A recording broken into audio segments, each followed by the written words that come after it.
our room at the Hilton. One of them, we got that one too. But we got adjoining rooms.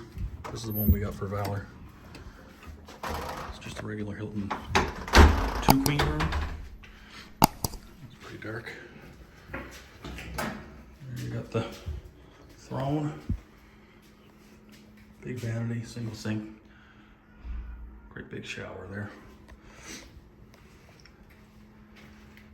Big mirror off to the right. Closet with all the fixings. And of course this one has the 2 queens. There's the little do not touchies and got some real glasses.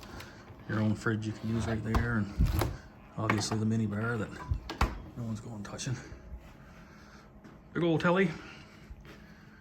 Little seating area there. And we got the non-strip view, but looks pretty good over there towards the Fontainebleau. Have a look at Circus and the Stratton. You can look all the way downtown, which is pretty cool, I think. That's just as nice in the nighttime at most times.